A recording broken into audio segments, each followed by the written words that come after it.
please, online. Given the Thank difference you, in time. Senator ayan. Amy. Yes, maraming salamat.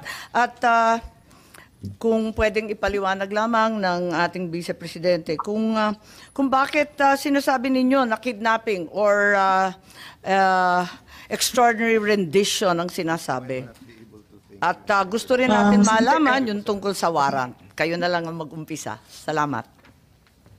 Opo, Senator Amy, may I be allowed to read the statement? Yes, please. Please do so. Okay, thank you. Opo.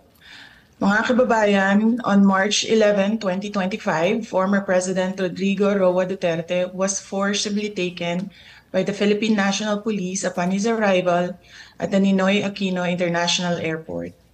He was brought to Villamor Air Base, a military air base, detained for nearly 12 hours, and then flown out of the country on a private jet to The Hague, all allegedly because of a warrant issued by the International Criminal Court.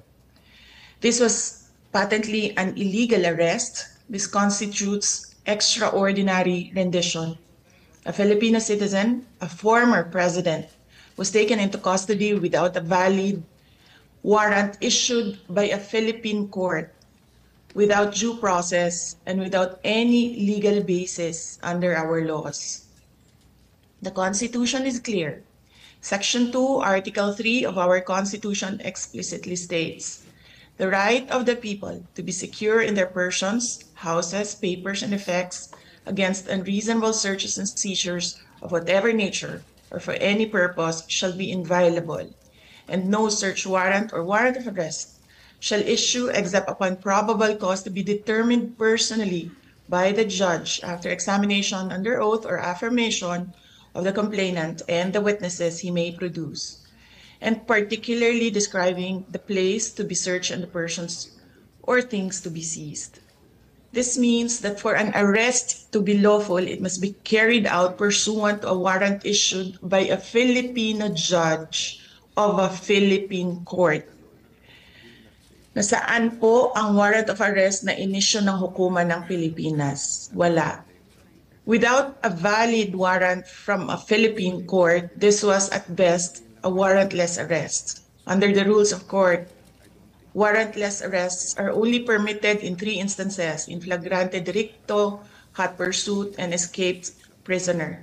None of these circumstances applied to the case of the former president. So, what was the legal basis of his arrest?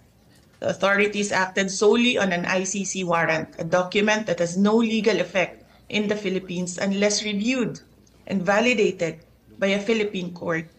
In fact, even assuming without conceding that the government itself wished to recognize and enforce the ICC's warrant, it still violated the Rome Statute itself. Even by ICC standards, the former president should have been brought before a Philippine judge to determine the validity of his arrest before he was handed over to a foreign court. Under Article 59 of the Rome Statute, a state party which has received a request for arrest and surrender shall immediately take steps to arrest the person in question in accordance with its laws and the provisions of Part 9, and shall bring that person before the competent judicial authority in that state. Yan ang sinasabi ko paulit-ulit nung nasa labas ako ng gate ng Villamor Air Base. And why was this not done? If they claim to abide by international law and standards, then why did they conveniently choose to ignore this provision?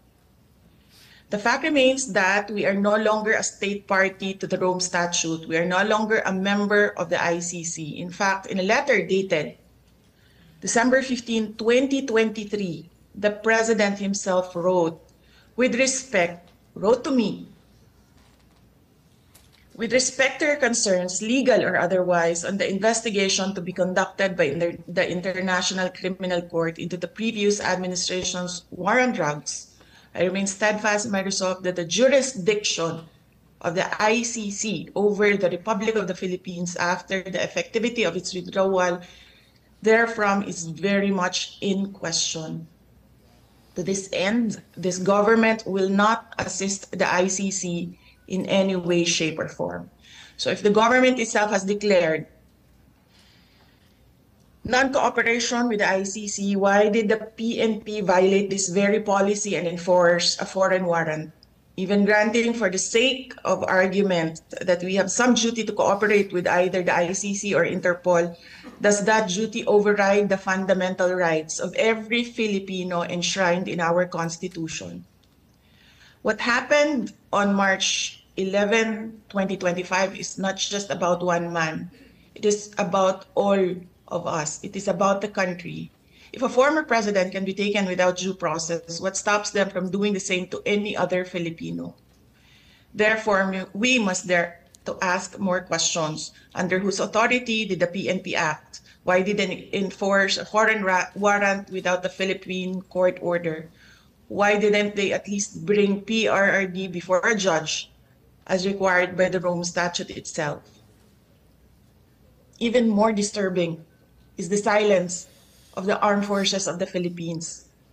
Why did the AFP stand idly by while a former commander-in-chief was taken from a military base under questionable circumstances?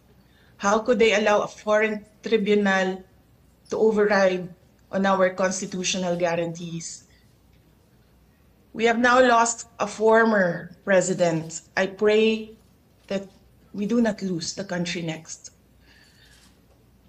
Your Honor, Senators Cayetano and Marcos and other senators present, alam naman natin lahat at alam nila na mali ang ginawa nila.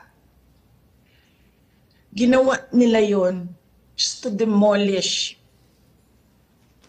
political opponents. This is all about politics. The administration is using government resources, the ICC, to demolish the opposition. Wala na tayong argument. Mali ang ginawa. Ang tanong ngayon, ano ang gagawin natin para maibalik ang dating Pangulo sa Pilipinas?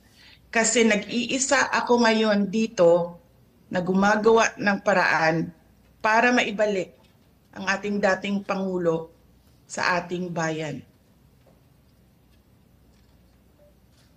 Thank you. Maraming salamat sa ating Vice